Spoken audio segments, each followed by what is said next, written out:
나는 사업이 잘 될 곳에서 하고 얘는 얘대로 가치가 올라갈 곳에 사야 되는데 이걸 억지로 합치려다 보니까 이게 B급지 C급지로 가는 거예요. 강남빌딩 황 소장. 반갑습니다. 강남빌딩 황 소장입니다. 오늘은 의사분들이 병원을 하는 입지와 건물을 사는 입지에 대해서 이야기를 할 거야. 근데 잘 생각해 보세요. 우리가 평생 살면서 반드시 겪게 되는, 접하게 되는 부동산이 있어. 뭘까? 집. 집은 누구나 접합니다. 매매가 꼭 아니라도 전세, 월세로 반드시 접합니다. 그 외에 다른 부동산을 접하는 거는 의사분들은 병원밖에 없어. 필수지. 집, 병원. 물론 그 뒤에 투자 어쩌고저쩌고 할 수 있지만 이 두 가지가 필수가 되는 거예요. 물론 개원 안 하는 분도 내가 다니는 병원이라는 게 있으니까. 그러니까 집과 병원을 통해서 의사분들은 부동산이라는 걸 접해. 누군가는 집을 먼저 접하기도 하고 누군가는 병원을 먼저 접하기도 하지. 물론 이제 자기가 선택하는 내지는 자기 돈이 들어가는 기준에서 그렇고 그거를 따지지 않는다면 무조건 집부터 우리가 접하게 되지. 왜냐면 부모님을 통해서 접하게 되는 것. 자, 그러면 여기서 병원을 우리가 개원할 때 어떤 입지를 선택할까? 어떤 요건을 갖고 있는 곳이 병원을 하기 좋은 곳일까? 대중교통 이용이 편해요. 왜 그렇게 생각해? 환자들이 뭐 자가용도 오지만 뭐 지하철이나 이런 걸 타고 갈 수도 있으니까. 좋아. 그리고 사람들이 많이 사는 곳? 맞아. 좋아. 그거를 편하고 쉽게 내가 얘기를 해줄게. 일단 교통이 좋아야 돼. 그리고 사람이 많이 사는 곳뿐만 아니라 상주하는 인구가 많아야 돼. 밤에 말고. 밤에 많아봐야 병원이 안 하는 시간인데 의미가 없지. 낮에 상주 인구가 많으면서 교통이 좋은 입지여야 돼. 그러면 흔히 상권인 경우가 있겠지, 그치? 그러면 상권 중에서도 두 가지로 나뉘어. 이전 영상에서 얘기했듯이 상권에서도 핫플레이스 상권이 있고 직장인 상권이 있지. 네. 이 중에 어디가 더 병원하기 유리할까? 직장. 왜? 낮에 계속 상주하는. 그럼 우리가 한동안 유행했던 무슨 길, 지금도 유행하는 막 그런 무슨 길에 병원이 있는 거 봤어? 병원이 없어. 왜? 그때는 퇴근하고 가는, 모이는, 주말에 모이는 이런 상권이기 때문에 거긴 병원이 별로 없단 말이야. 낮에 상주 인구가 많거나 아니면 배후 거주하는 인구들이 많아야 돼. 그러니까 뭐 몇천 세대가 되는 아파트 어쩌고저쩌고 뭐 이런 얘기도 있고 뭐 어쩌고저쩌고 하단 말이야. 그리고 대중교통 중에 버스 뭐 이런 것도 있지만 지하철이 잘 돼 있어야 돼. 지하철역이면서 낮 상권이 활발해야 돼. 낮에 상주 인구가 발달돼 있어야 된단 말이야. 그러면 서울에서는 강남에서 우리가 꼽는 곳들이 있지. 뭐 2호선역 주변이고 그 외에 뭐 다른 지하철 노선 뭐 주변이고 뭐 청담동도 있고 압구정도 있고. 근데 강남을 잘 생각해봐. 어디도 할만해. 딱히 빠지는 데가 별로 없어. 그러니까 강남에 아마 병원이 제일 많을걸? 내가 예전에 세봤는데 압구 신사에만 성형외과가 그 당시에 500개가 넘었어. 근데 왜 유독 강남에 성형외과랑 피부과가 많은 거예요? 글쎄 그건 잘 모르겠어. 근데 아마도 처음에 자리를 잡은 분들이 여기서 유명해졌고 그리고 이제 연예인이나 그 관련된 사람들이 하면서 접근성이 좋잖아.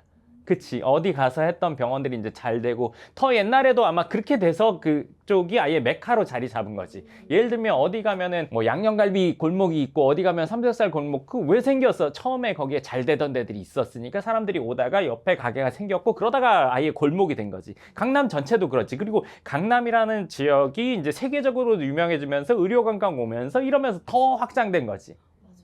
옛날에는 강남역에는 그 성형외과 별로 없었어. 10년 전만 해도 압구 신사밖에 없었어. 근데 이제 점점 확장돼서 뭐 강남역에도 많아졌고 뭐 이 안쪽에도 많아졌지. 그러니까 내가 알기로는 뭐 성형외과가 좀 비싼 데와 박리담에 하는 데야 조금 차이가 있잖아. 강남역은 조금 뭐 식당도 이런 데도 좀 가격이 단가가 낮고 이쪽은 좀 비싸잖아. 성담이랑 압구는. 여기는 이제 그런 단가가 낮으면서 싸게 하면서 많은 사람을 하는. 어찌됐건 중요한 건 병원을 하기에는 교통이 괜찮아야 되고 낮에 모여있는 사람들이 많아야 돼. 그러면 이걸 통해서 부동산을 접한단 말이야. 그러면 이런 입지는 강남에서 좋아. 지방에 가서도 다른 지역에서도 그 지역에서 이런 요건을 갖고 있으면 거긴 병원하기가 좋아. 그러면 집은 내가 살기 좋은 거, 싱글일 때는, 결혼했을 때는 내 애가 학교 다니기 아니면 어린이집 다니기 좋은 곳이라는 요건을 갖고 있잖아. 그치? 그 중에서 이제 평수 좋고 깨끗하고 새 아파트고 이것으로 정하게 되는 거고, 병원은 이런 것들로 정하게 돼. 근데 이제 건물을 사는 것으로 넘어간다면 어떻게 될까? 집을 보던 기준으로 건물을 보는 건 아니라는 건 안단 말이야. 그러면 병원 보는 이 기준으로 건물을 보게 된단 말이지. 그리고 내가 병원을 하는 것과 같은 건물, 메디컬 빌딩을 갖고 싶은 게 의사분들의 첫 번째. 네. 그치. 그 첫 번째 우열을 가리기 힘든 것 중에 또 하나가 내 건물에서 병원을 하고 싶다. 이 두 가지란 말이에요. 그러니까 내가 병원을 사면 메디컬 빌딩으로 임대를 주거나 아니면 내가 내 건물에서 병원을 하거나. 근데 어떤 요건? 내가 병원을 개원한 그 요건에 맞는 건물을 사서 이 둘 중에 하나를 하고 싶다는 거거든. 자, 근데 병원으로 돈을 잘 버는 분들도 본인이 임대 들어있는 건물을 사기 어려워.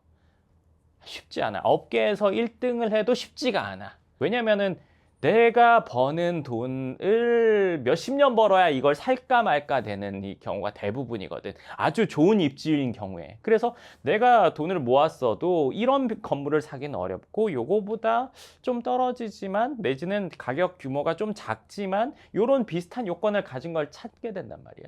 근데 그런 것들조차도 가격이 높아. 그래서 이제 접근이 안 된단 말이야. 그러면 이 상황이 되면 의사인 분들은 돈을 많이 벌거나 여유 자금이 몇십억 있어도 셋 중에 하나를 해. 첫 번째, 아무것도 안 해. 돈을 더 모아서 사겠다. 첫 번째. 두 번째는 뭐냐? 상가를 분양받아. 그리고 세 번째는 내가 건물을 뭔가 하나 사본단 말이야. 그게 내 건물을 사서 내가 내 건물에서 병원을 운영하는 걸 한단 말이지. 위치가 좀 빠져도. 자, 그러면 여기서 하나씩 알아볼게요. 갖고 있는 돈을 더 모아서 내지는 여유자금을 더 모아서 건물을 사려고 했더니 그 시간이 따라잡아지던가요? 예를 들면 내가 30억 있어. 저 건물 사려면 50억 필요하니까 20억 더 모으면 되네. 나 1년에 10억 모으니까 2년 뒤에 사야지 했을 때 그 건물 가격이 그대로 있었냐 이거죠. 근데 이분들이 이렇게 생각하는 데는 이유가 있어. 그런 경험이 있기 때문이야. 집을 살 때. 집을 살 때는 그 정도 소득으로 집값 올라가는 건 따라잡아진단 말이야. 그렇기 때문에 건물도 내가 좀 더 돈을 모아서 사봐야겠다 생각을 하는 거지. 아무것도 안 하는 게 아니라 돈을 모으겠다고 생각을 하는 거야. 근데 그게 따라잡아지지가 않지. 근데 이 경험이 있었기 때문에 집에서. 근데 이거는 보통 사람은 처음에 집을 살 때 그 경험을 먼저 해버리지. 왜? 집값을 따라가지 못한다는 걸 애저녁에 알아버려. 왜? 계산기로 계산이 안 나오니까. 근데 여기는 한번 내가 집 뭐 동네 우리 지역에서 괜찮다는 집을 따라잡아서 사봤어. 건물도 내가 모으면 될 것 같은데 그게 이제 거기서 잘못되는 경우가 건물값이 오르는 경우도 있고 이게 모으는 걸 꾸준히 그렇게 모아지던가요? 이제 현금이 있으면 여기도 투자도 해보고 빌려도 주고 뭐 또 뭐 어쩌고 이제 생겨서 돈이 자꾸 흩어진단 말이에요. 그러니까 시간이 5년 10년이 지났는데 모였던 돈이 5년 10년 전이랑 비슷한 경우가 많단 말이에요. 왜냐면 그 사이에 모았던 돈 이거 해보고 저거 해보고 올인하기에는 부담이 너무 크고 조금씩 했던 게 별 볼일 없어서 5년 전에 여유자금이나 지금 여유자금이나 별 차이 없는 경우들이 있단 말이에요. 그렇기 때문에 이 상태에서 더 모아서 뭔가 해보겠다고 하지만 이게 현실적으로 일어나기 어려워요. 집과 건물은 또 차이가 납니다. 네. 그리고 이제 두 번째, 내가 상가를 분양받아서 내지는 내가 병원을 운영하고 있는 그 상가를 사는 거 한 칸을 사거나 아니면 두 칸을 사거나 하는 것과 내가 건물을 사서 내 건물에서 병원을 운영하는 것, 요 두 개에 대해서 이제 얘기를 해볼게요. 일단 이런 경우가 종종 있단 말이에요. 내가 병원을 개원했는데 큰 건물에 분양된 상가를 일부 사서 운영하는 경우, 뭐 물론 분양을 받아서 하는 경우도 있어요. 근데 이제 하다 보니까 이걸 사고 싶다. 그래서 그 분양 상가의 주인과 뭐 어쩌고저쩌고 얘기해서 사서 이걸 쭉 가는 경우도 있어요. 그러면 월세를 내지 않는 그런 뭐 만족감, 그리고 그 상가 주인과 뭐 실갱이를 하거나 뭐 어쩌고저쩌고 이런 경우가 없다는 거에 대한 만족감은 분명히 있습니다. 근데 이제 또 이런 것도 있죠. 내가 여기서 하다가 뭐 나가라고 하면 나가지 않아도 되니까, 아예 그런 상황이 벌어지지 않으니까 라는 게 있는데, 그런 위험성은 사실은 병원을 운영한다면 거의 없습니다. 왜냐하면 생각해 보세요. 본인도 건물 살려면 메디컬 빌딩 하려고 하죠. 왜? 그 안정적인 거 자기도 아니까. 내가 병원 하지만 메디컬 빌딩이 안정적이야. 그러면 세입자가 들어와서 운영하는데 너 나가 할 일 있겠어요? 이 사람이 망하기 전에는 나가 할 일이 없어요. 거꾸로 하면은 괜히 불안함을 느끼는 거지. 거꾸로 생각했을 때 실제로 그런 일이 잘 없단 말이에요. 있는 경우가 딱 하나 있어요. 뭐냐면 그 상가 주인의 아들이나 딸이 공부를 아주 잘해서 의사가 됐을 때. 그래서 여기에 개원하고 싶어 할 때가 있어요. 그러니까 그게 불안하면 그 주인의 자녀들이 공부 잘하는지 한번 확인해 보면 돼요.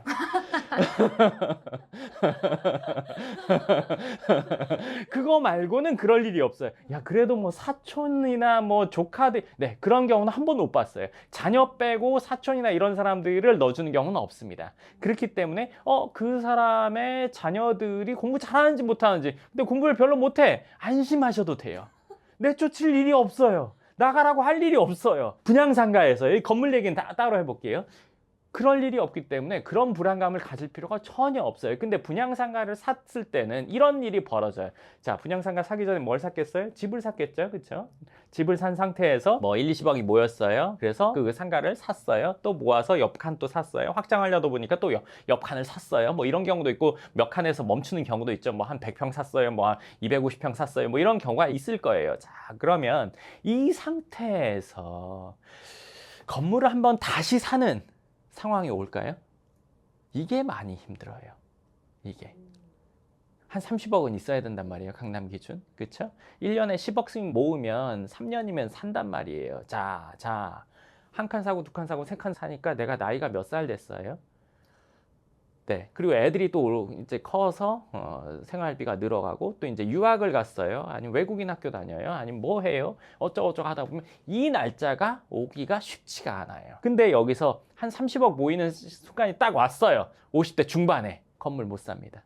우리가 보통 목돈을 가지고 투자를 한다면 기대하는 기대감이 있잖아요. 이걸 가지고 나는 노후 대비가 될 거야 하는 나이가 그 나이대란 말이에요. 그 노후 대비를 위해서 사는 거. 근데 30억 가지고 건물을 사서 나온 월세로 내가 생활이 안 되거든요. 내 생활의 규모가 이미 커져 버렸기 때문에 이걸 가지고 산다는 게 부담되는 거예요. 의미가 있나 이렇게 되는 거죠. 그리고 또 하나, 내가 나이가 이 정도 되는데 앞으로 몇 년 더 일해야지, 내가 저거 대출해서 사면은 대출 이자를 어느 정도는 갚아야 될 텐데 그럼 내가 더 오래 일해야 되겠구나. 내가 그러면 지금 이 정도 되는 게 언제까지 될까 하는 이 두 가지 생각, 노후를 보내는 매달의 생활비가 여기서 다 나오기 힘들다는 것과 내가 이걸 계속 유지해 나갈 수 있을까 하는 이 두 가지 생각 때문에 그 정도 나이에는 건물 사기가 어렵습니다. 마음 먹어지기가 어렵죠.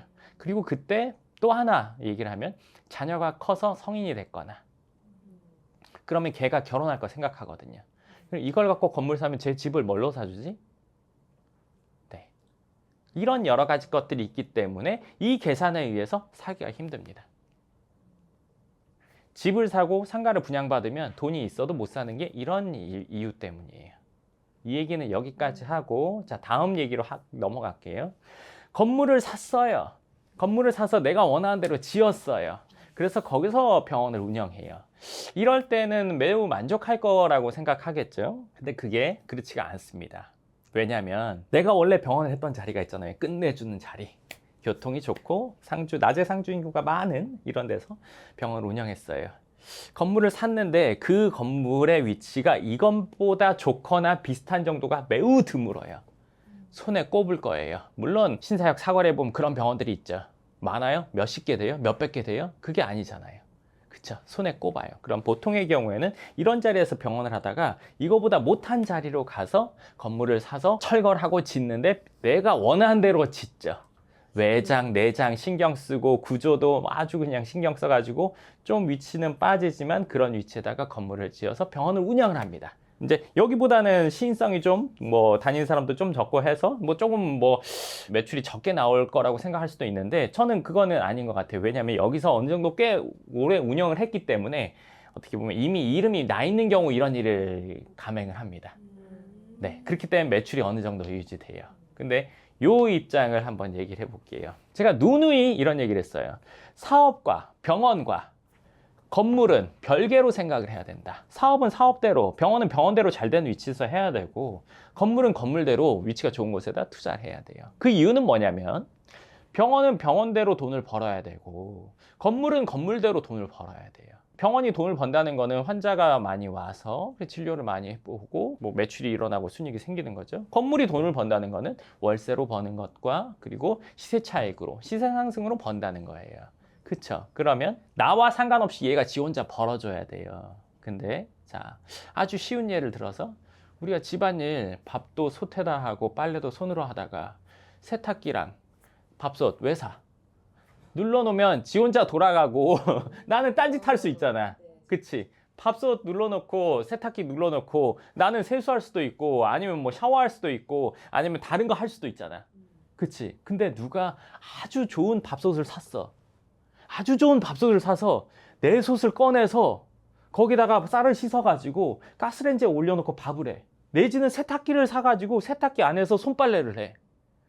이거는 말이 안 되는 거지. 그치? 얘는 알아서 돼야 되는 거잖아. 지금 말하고 싶은 게 그거예요. 위치가 안 좋은 데다 건물을 사놓고 내가 거기서 사업을 운영하는 거는요, 밥솥이나 세탁기를 사서 거기서 아까 같은 그런 짓을 하고 있는 거랑 똑같아요. 나는 사업이 잘 될 곳에서 하고 얘는 얘대로 가치가 올라갈 곳에 사야 되는데 이걸 억지로 합치려다 보니까 이게 B급지 C급지로 가는 거예요. 건물의 입지가. 근데 내가 건물의 입지를 높이는 거를 내가 일을 열심히 해서 이 병원이 잘 되면, 이 사업장이 잘 되면 건물의 가치가 높아질 거야 하고 내 힘으로 이 건물의 가치를 높이려고 하는 것. 아까 그 상황과 똑같아요. 근데 보통 건물을 법인으로 사잖아요. 네. 그러면은 그 병원에서 임대료를 낼 거 아니에요. 그러면은 내가 수익률을 높일 수도 있는 거 아니에요? 그럼 건물의 가치도 올라가고. 그거는 조삼모사지. 그러니까 일반적인 월세보다 조금 더 높게 책정한다 뭐 이런 얘기잖아. 그러면 그걸 누가 인정해 주는데? 사는 사람이 인정해 줘? 다음 사람이 혹하지 않을까? 그렇게 실제로 하기도 하지. 그렇게 혹하라고. 근데 그건 실체적으로 이게 가치가 높아진 게 아니잖아. 누군가가 내는 월세가 인정돼야 되는 거지, 자기가 자기 거 높인다고 해서 그게 인정을 다른 사람들도 다 해줘? 이 사람 아니라 다른 사람이 들어왔을 때도 그 월세가 인정이 돼야 이 건물의 가치가 높아진 거잖아. 그건 뒤에서 딴짓한 거나 똑같잖아. 지금 너가 한 말은, 응? 너가 한 말은 뭐냐면, 물론 그 말이 그럴싸하게 들릴 수 있어, 누군가에게는. 누군가가 아빠 회사 다니면서 월급 책정 더 받으면 딴 회사 가서도 그 정도 받을 수 있지 않아요? 똑같아. 아빠 회사에서 연봉 1억 받았어. 자기가 연봉 1억 실력인 줄 알아. 근데 다른 회사 가서 연봉 1억 받을 수 있어? 없는 걸 누구나 다 알아. 그거는 말이 안 되지. 가치가 높아지는 건 아니야. 근데 그 말씀도 하세요, 가끔. 뭐? 내가 있는 위치에 월 임대료가 이만큼인데 그거를 몇 년 모았어도 나는 더 많은 그렇게 됐으면, 그걸 모았으면 본인이 거기서 병원을 못 했겠죠. 그렇잖아요. 그걸 못 했을 거 아니에요. 자, 그러면 요 상황, 분양받은 상황과 내가 B급지에서 병원을 한 상황 얘기는 했어요. 그럼 이 두 상황 모두 아까 그런 상황이 되는 거예요. 부동산은 알아서 자기가 가치 상승해주고 월세가 나오는 형태가 돼야 되는데, 내가 그 안에 들어가서 이 건물 내지는 이 상가의 가치를 높이려고 하는 노력을 한다는 거, 그 노력이 없는 게 부동산 재테크거든요, 온전히. 그래서 이게 분리돼서 얘도 똑바로 되고 얘도 똑바로 되게 돼야 되는데, 얘랑 합치려고 하다 보니까 내가 월세는 안 내고 있어. 근데 뭐? 그 상가의 가격이 높아졌나요? 그 건물의 가격이 높아졌나요? 그러면 병원을 위해서 상가와 건물이 희생하고 있는 것밖에 안 돼요. 그쵸? 아무 의미가 없죠. 그렇기 때문에 이건 분리해야 됩니다. 물론 아주 자금이 많아서 내가 원하는 위치에다가 건물을 할 수 있다, 그러면 해도 돼요. 근데 그게 아닌데 억지로 합치려고 한다, 그럼 이런 상황이 됩니다. 자, 아까 얘기로 다시 돌아가 볼게요. 병원을 하는 의사분들은 집 아니면 병원으로 부동산을 접합니다. 그리고 건물을 살 때 병원을 선택했던 시각으로 건물을 보게 되죠. 그쵸? 근데 생각해 보세요. 세상에 건물이 병원 건물만 있나요? 그렇지가 않죠. 병원 건물 아니라도 임대가 나갈 수 있는 업종들은 많단 말이에요. 강남도 블럭마다 차이가 있고 라인마다 차이가 있고 어디는 뭐가 주로 많이 들어가고 있고 이런 것들이 있단 말이에요. 그렇죠? 그중에 우량한 것들이 들어오게끔 위치를 선정하고 지어놓고 하면 되는 건데 병원에만 시각을 좁게 두고 있으면 이런 결과를 얻게 될 수가 있어요. 좀 더 넓게 보는 게 맞다는 거죠. 그렇죠? 병원만이 우량한 세입자는 아니거든요. 그렇기 때문에 내가 이 시각을 갖고 있지만 건물을 볼 때는 또 새로운 시각을 가져야 되는 거예요. 집 볼 때랑 병원 볼 때랑 달랐죠? 건물 볼 때 또 다르게 봐야 되는 거예요. 집도 부동산, 병원도 부동산, 그리고 건물도 부동산이라고 하지만 생각해 보면 병원에도 과가 안과, 피부과, 뭐 성형외과 다 다르잖아요. 그렇죠? 안과가 치과 사장 알아요? 치과가 피부과 사장 알아요? 그렇지, 다르잖아요. 그렇죠? 다르지만 우리는 병원이라고 보통 사람을 보는 거고 이것도 마찬가지로 다 따로 봐줘야 되는 거예요. 근데 병원이라는 걸 하기 위한 그 부자재로만 건물이나 상가를 생각하면 이런 결과를 얻기가 아주 쉽다는 거예요. 전혀 새롭게 봐줘야 돼요. 그렇기 때문에 건물을 볼 때는 내가 이 건물을 한 번에 원하는 건물을 사기가 어려워요. 보통의 경우에. 그러니까 집은 본인이 이제 돈을 많이 버는 경우에는 처음에 바로 원하는 집을 산 경우도 있단 말이에요. 근데 보통 이제 없이 결혼했을 때는 좀 작은 데부터 키워왔잖아요. 그렇죠?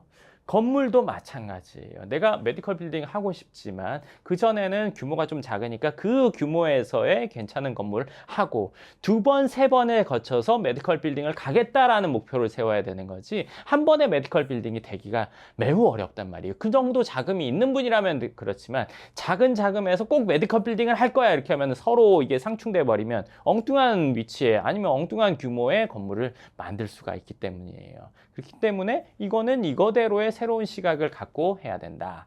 이 얘기를 꼭 알고 계시면 좋을 것 같습니다. 강남빌딩 황 소장. 네, 그래서 오늘은 의사인 분들이 건물을 접근할 때 시각을 이전에 갖고 왔던 부동산을 보는 시각과는 다르게 생각을 해야 된다. 그리고 단계를 두고 생각을 해야 된다. 이 부분을 반드시 알고 계셔야 된다는 걸 이야기하고 싶었고 그걸 잘못 합치다 보면은 엉뚱한 결과를 하게 된다. 그 엉뚱한 결과가 나오는 거는 그런 것들을 사서 5년이나 10년 갖고 있다가 가격을 확인해 보면 그냥 명확하게 알게 돼요. 그렇기 때문에 돈은 불어날 수 있는 곳에 놓고 사업은 잘 되는 곳에서 해야 된다. 이렇게 생각하시면 아주 좋을 것 같습니다. 네, 좋습니다. 그럼 오늘 영상 여기까지 하고 또 다음 영상에서 뵙겠습니다. 감사합니다.